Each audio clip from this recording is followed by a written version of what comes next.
সুপ্রিয় দর্শক, দেশ এবং দেশের বাইরে থেকে যারা আজকের এই ভিডিওটি দেখছেন সকলকে জানাই সুস্বাগতম। আজকে ওইরকম কোনো গন্তব্য নির্ধারিত করে বাসা থেকে বের হইনি আমরা।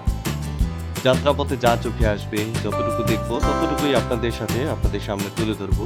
এইটাই আজকের উদ্দেশ্য, নিরুদ্দেশ্যের মতো। চলতে চলতে যা দেখতে পাচ্ছি তাই আপনাদের সামনে তুলে ধরছি। আর তুলে ধরার চেষ্টা করব গ্রাম বাংলার প্রাকৃতিক সৌন্দর্য, সাধারণ মানুষের জীবনযাপন। যেতে যেতে রাস্তার দুই ধারে দেখতে পেলাম কৃষক তাদের ব্যস্ততম সময় পার করছেন। ধান মারাই, এখন ধানের উৎসব, এখন ধানের মৌসুম। ধান মারাইয়ের কাজ চলছে পুরো দেশ জুড়ে।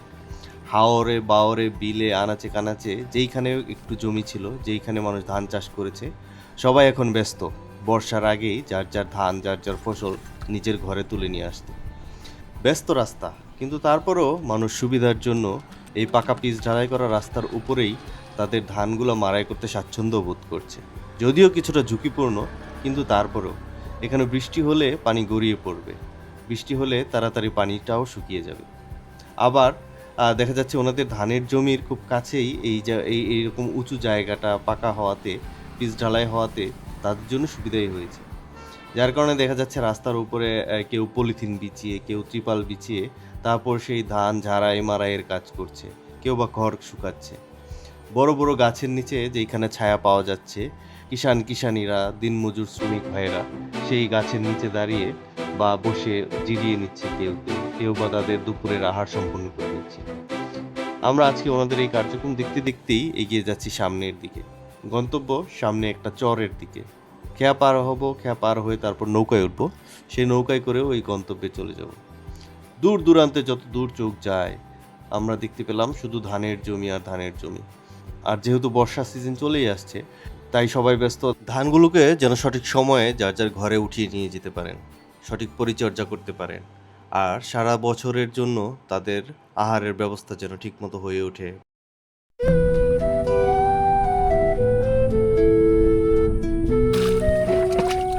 তো মাঠ জুড়ে কৃষকের এই ব্যস্ততা দেখতে দেখতে আমরা একসময় পৌঁছে গেলাম নদীর ধারে। সেই নদীতে মাঝি ভাইয়ের হাঁক ডাকে তাড়াতাড়ি করে উঠলাম খেয়াতে। মাঝি ভাই তার নৌকা চালু করলো। সেই নৌকা চড়েই আমরা নদীর বুক চেড়ে পার হব অপর প্রান্তে। যেই প্রান্তে রয়েছে এক চিরচেনা সৌন্দর্য, বাংলার অপরূপ রূপ। নদী ভীষণ উত্তাল। এই নদী পার হতে, ছোট্ট একটা নদী যেখানে আমাদেরকে পার হইতে সময় লাগতো 15-20 মিনিট, সেই নদীটা আজকে পার হইতে সময় লেগে গেল 40-45 মিনিট। উত্তাল নদী, সেই নদীর স্রোত ভেঙেই আমরা এসে পৌঁছালাম অপর প্রান্তে, অপর তীরে। চরে হাঁটতে হাঁটতে দেখতে পেলাম একটা বাদাম ক্ষেত। সেই বাদাম ক্ষেত থেকে বাদাম তোলা হচ্ছে। এই যে দেখছেন সারি সারি করে সাজানো আছে বাদাম, অনেক বাদাম, ফলন আশানুরূপ ভালোই হয়েছে। তো আজকে এই চরে হাঁটতে হাঁটতে কৃষক ভাইদের সাথে অনেক কথা হলো। সেই কথার ফাঁকেই আপনাদের সাথে একটু তুলে ধরলাম এই বাদাম ক্ষেতের চিত্র। ওই দেখুন ওরা সারি বেঁধে সকলে একসাথেই বাদাম আহরণ করছে। তো এখানে অনেকজন, সবার সাথেই কথা হয়েছে, তবে ছোট্টভাবে আপনাদের শুধু একটু দেখিয়ে দিলাম বাদাম আহরণের এই দৃশ্য।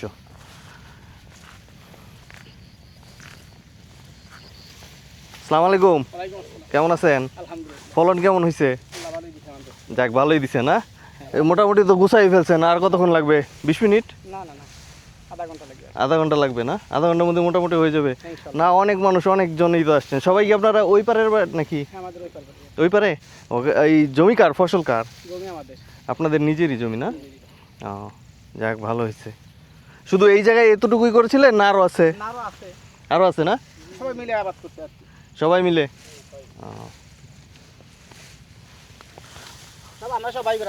ভাই ব্রাদার সবাই নিজে এসে যার যার জমিতে জন দিতেছে। হ্যাঁ, এই যে ট্রেনে তুলতেছে যে নিচে থেকে যায় না? না না না, এইটাই নিচে থাকে, বাদামটাই নিচে না। এইটা যে নিচে থাকতেছে, ধরেন এখান থেকে একটা জোপার মধ্যে এনে 20-25টা হইলো, হ্যাঁ থাকে এরকম। কোনটা যেটা গাছটা মরিয়া যায়, দুর্বল হয়ে যায়, ওই ডেট হয়ে গেছে আর কি, ওই থেকে যায়, ওইটা থেকে যাইতেছে। আর এমনিতে মোটামুটি যেগুলো যে সতেজ গাছ আছে এগুলোর মধ্যে থেকে যাইতেছে।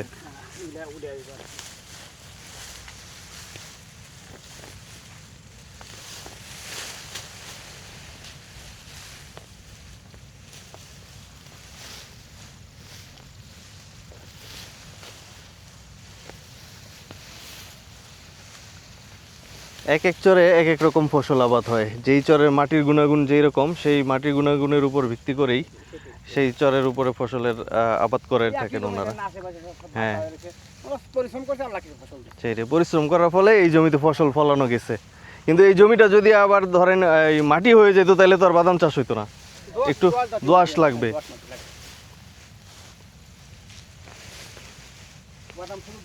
এগুলো কি আজকেই নিয়ে যাবেন নাকি রোদে শুকাবে? এগুলা দু একদিন থাকবে নাকি?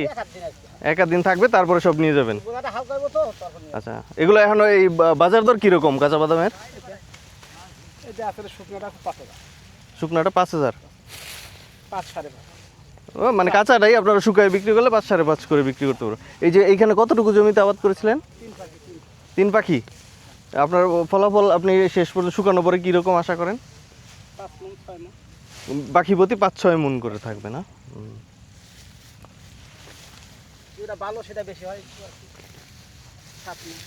এগুলোতে পরিচর্যা লাগে কিরকম?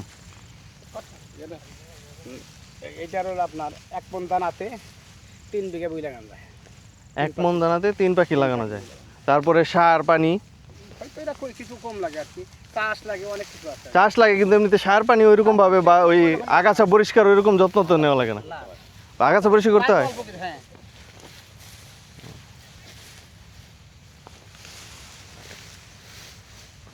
আগাছা পরিষ্কার করা লাগে, আগাছা পরিষ্কার থাকার জন্য পরিষ্কার থাকা। এই যে এইরকম একটা চরের মধ্যে ধরেন এই যেই বাদাম গাছ যেই ঘন, এগুলো তুলতে তুলতে কি সাপ খোপ বের হয় নাকি আবার? হ্যাঁ, আজকেও মারা হয়েছে একটা? আচ্ছা, না আসলে এই কারণ এগুলো যে এখন যে গরম লাগতেছে, এই গরমের মধ্যে তো ধরেন সাপ খোপ থাকাটাই স্বাভাবিক।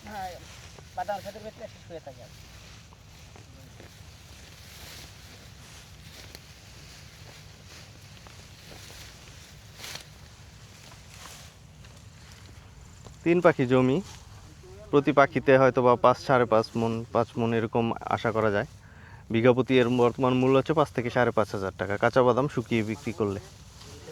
ওই সব ফসলই মোটামুটি দেখা যায় যে কোনোটা কম হয় পরিমাণে সেটার মূল্য বেশি থাকে, কোনোটা বেশি হয় পরিমাণে সেটার মূল্য একটু কম থাকে। যেমন এখানে যদি ধান চাষ করা হয়তো হয়তো পাখি প্রতি 25 মণ 30 মণ হইতো, সেই ক্ষেত্রে ওইটার দাম হতো এরকমই আসে যে 900, 1000, 1200 টাকা মণ হয়। আর বাদামটা যেহেতু স্বল্প পরিমাণে চাহিদা অন্যরকম, যার কারণে এটাতে দেখা যায় মূল্যটাও একটু এরকমভাবে পাওয়া যায়। যার কারণে প্রান্তিক চাষিরা ওনাদের পরিশ্রম বা ওনাদের সব কিছু থেকে দেখা যায় যে ভালোই বিক্রি করতে পারেন আর কি। তো ঠিক আছে, আজকের মতো এই বাদাম ক্ষেত থেকে বিদায়, দেখি পরবর্তীতে কি আসছে। এই তপ্ত রোদে কাজ করতে গেলে সম্ভব না একটানা সারাক্ষণ কাজ করা, যার কারণে ওনারা এই জোগাড় করেছেন। জোগাড় মানে স্বল্প বিস্তর আয়োজন। এখানে ছায়ামিয়ানাটা নিয়ে ছায়ার ব্যবস্থা করা হয়েছে, যে ছায়াতে ওনারা পরিশ্রান্ত ক্লান্ত হয়ে একটু পানি পান করার জন্য জিরেতে এসে এই ছায়াতলে বসেন। চারিদিকে শুধু ছন আর ছন, একদম নদীর কূল ঘেঁষে এই নদীতে। আসসালামু আলাইকুম কাকা, কেমন আছেন? একটু কথা বলি আপনার সাথে। আপনি কি এইখানে বাদাম তুলতেছেন নাকি না বাদাম চাষ করছেন আপনি? না, আমি চাষ করিনি, আমি তুলতেছি। ও, কোনগুলো তুলতেছেন? এটার মাথায় কেমন হয়েছে ফসল? কেমন হয়েছে? ভালোই হয়েছে না? বিঘা প্রতি কেমন টিকবে? এটা তো সঠিক তাই না? আপনার বাড়ি কোন জায়গায়? বাড়ি নদীর ওপারে? হ্যাঁ। ও আচ্ছা আচ্ছা।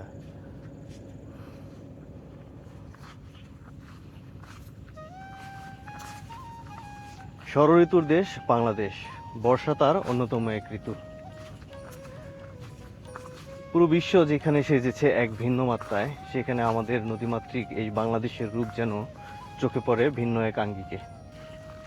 আমরা যারা বাঙালি আমরা জানি ষড় ঋতুর দেশ আমাদের এই দেশ, যেখানে এক একটি ঋতুতে এক একটি রূপ ধরা দেয়। তারই একটি বর্ষা। বর্ষার রূপ যেন চুইয়ে পড়ছে এই গ্রাম বাংলার প্রত্যন্ত অঞ্চলে, যা আমরা শহরে ইট পাথরের দেওয়ালে দেখতে পাই না। আর সেই অপূর্ব দৃশ্য, মায়াবী মনকাড়া প্রাকৃতিক সৌন্দর্য আপনাদের সাথে তুলে ধরার জন্যই আজকে এসেছি আরেকটি চরে, যার সম্বন্ধে আপনাদের সাথে কথা বলবো। জানি না আজকের এই চরে হাঁটতে হাঁটতে কী দেখতে পাবো, তবে যতটা দেখতে পাই ততটাই আপনাদের সাথে গল্পে শেয়ার করব। আজ থেকে মাস দুয়েক মাস তিনেক আগেও এই চরটি ছিল সম্পূর্ণ কি বলবো ধূসর বর্ণের, এত সবুজ, এত ঘাস, এত গাছ কিছুই ছিল না। তখন ছিল একদমই বিবর্ণ ধূসর। আর সেই চরটি দেখুন এই বর্ষা ঋতুতে এসে কি মায়াবী রূপ ধারণ করেছে। আমি জানি না ক্যামেরাতে আপনারা কতটা দেখতে পাচ্ছেন। আকাশে মেঘের আনাগোনা, তার পাশে এই ছন, বিন্না, বাদাম চাষ। কোথাও কোথাও ফসল তুলে নেওয়া হয়েছে, আর কোথাও কোথাও এখনও সেই ফসলের তোলার আয়োজন করা হচ্ছে। একদমই নদীর কূল ঘেঁষে, আপনাদের যা বলছিলাম আমি হাঁটছি একদম নদীর পার বেয়ে। এই যে নদীর পার বেয়ে একটা বক পাখি উড়ে যাচ্ছে।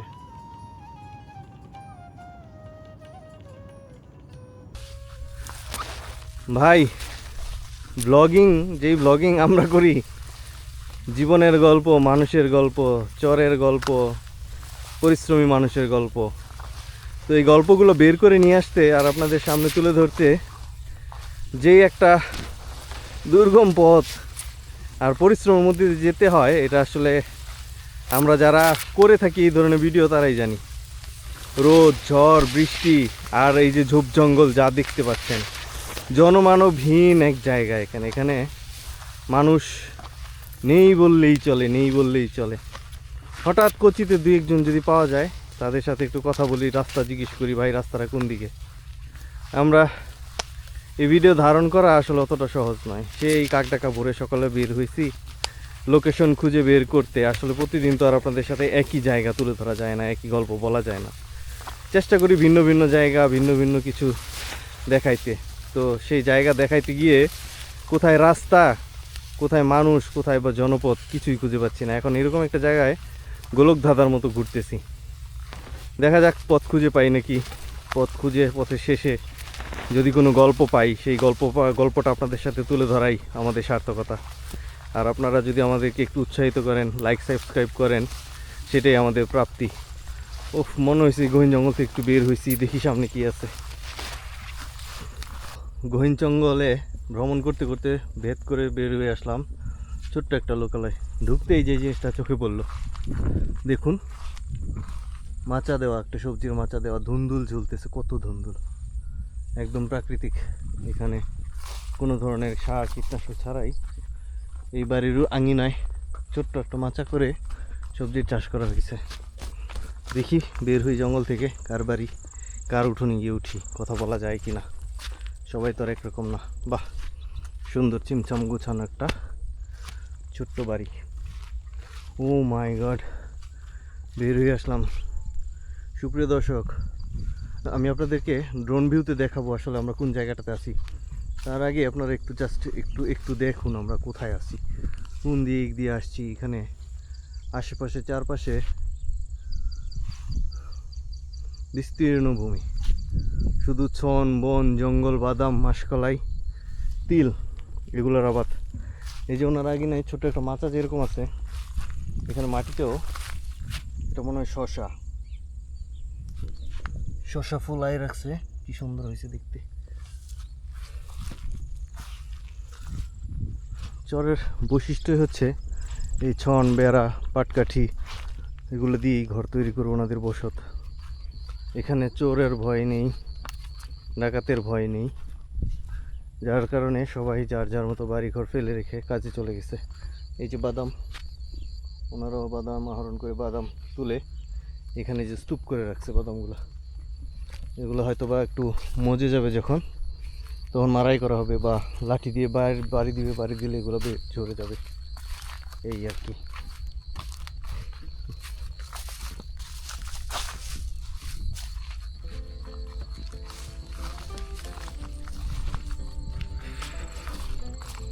ড্রোন শটটা নিশ্চয়ই দেখতে পেয়েছেন কোন গহীন জঙ্গলে আছি আমরা। এগিয়ে যাই সামনে। এই যে এখানে যে গর্তটি আছে দেখতে পাচ্ছেন, এটা কিন্তু কোনো জলাশয় না। এখানে গর্তটা করা হয়েছে ওনারা, এই যে ওনাদের যে বাস্তুভিটা, ওনারা হয়তো বা কেউ এক একজন এক এক জায়গা থেকে এসে এখানে বাড়ি করেছেন। এই বাড়ি করার জন্য এখানে ওনাদের ভিটা বেঁধে নিতে হয়েছে।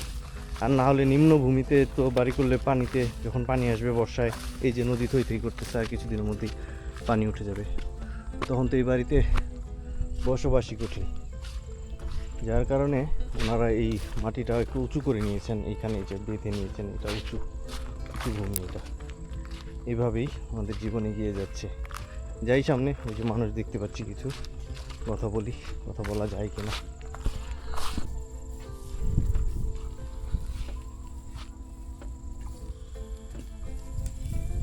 গরু চড়াতে নিয়ে যাচ্ছেন এই ভাই। দেখুন কয়টা গরু, প্রতিটা বাড়িতেই 4টা 5টা 10টা গবাদি পশু থাকবেই। অবশ্য বিশাল চারণভূমি, বিশাল এই বিস্তীর্ণ সবুজ ভূমিতে গবাদি পশু চারণটা আদর্শই বটে, যার কারণে প্রত্যেকে এখানে গরু পালন করেন। এগুলো কি আপনারাই নিজেরা নাকি? হ্যাঁ ও দেয়া হ্যাঁ এটা হুন্ডি ঘর, এটা হুন্ডি ঘর, এটা গেটের ঘর, ওটা বাইস্কের ঘর, ওটা চাচার ঘর, দেখ কি রাই ভাই বেরদাররা ওই সরে এই সরে ওই সরে। কি নাম তোমার? মোহাম্মদ ইসমাইল, কোন ক্লাসে পড়ো? ক্লাস 5। এখান থেকে যাও কিভাবে প্রতিদিন?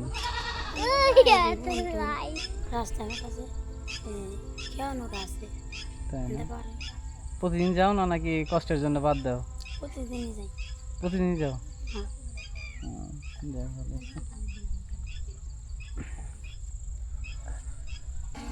হ্যাঁ এনে হ্যাঁ। কলম দাগান। না না, এই পাশে দাগ নাই। তোমার নাম কি? রুমান। নুমান নাম রুমান। রোমান। আর তোমার নাম? ইসরাফিল। হুম, ইসরাফিল। তাই? সারাদিন এই দুর্গম চরে ঘুরে এই চন বন বিন্না বাদাম, হরেক রকম ফসল, হরেক রকম মানুষ, গবাদি পশু, পোকা মাকড়, কাদা মাটি পানি, সব কিছু মিলিয়ে ঘুরে ঘুরে মোটামুটি বেশ ক্লান্তই আমরা দুজন। কারণ আকাশটা আপনারা দেখতে বা আবহাওয়াটা দেখতে যতটা ঠান্ডা মনে হচ্ছে, আসলে আজকে ছিল প্রচণ্ড হিউমিডিটি, অনেক গরম এই আবহাওয়াটা। আর যেহেতু এটি একটি চর এলাকা, এখানে ওই রকম দোকানপাট, সুপেয় পানির ব্যবস্থা এরকম কোনো কিছুই নেই। নিজেদের যৎসামান্য যতটুকু নিয়ে এসেছিলাম নিজেরা পান করেছি, নিজেরা খেয়ে নিয়েছি। পাশাপাশি চরের ছেলে মেয়েদের মধ্যেও কিছু কিছু জিনিস আমরা বিতরণ করেছি। যাই হোক, সব কিছু ঘুরে দিনের শেষে এখন বিদায় বেলা। এই বিদায় বেলায় যাওয়ার সময়ে আমরা যা দেখতে পেলাম তা আসলেই ওই অপরূপ সৌন্দর্য বর্ণনা করার মতন না। এই সৌন্দর্য দেখতে হইলে, এই সৌন্দর্যকে উপভোগ করতে হলে এই জমিতে, এই মাটিতেই আসতে হবে আপনাদেরকে। তো আজকে আপনাদের কাছ থেকে বিদায় নিব। এই পরন্ত বেলায় দেখতে থাকুন আমাদের চ্যানেল, আমাদের পাশে থাকুন, সাথে থাকুন, লাইক, সাবস্ক্রাইব এবং শেয়ার করে এগিয়ে নিয়ে যাওয়ার অনুপ্রেরণা যোগাবেন। ধন্যবাদ। ভালো থাকবেন, সুখে থাকবেন, সুস্থ থাকবেন। দেখা হবে নতুন কোনো ভিডিওতে, নতুন কোনো ব্লগে।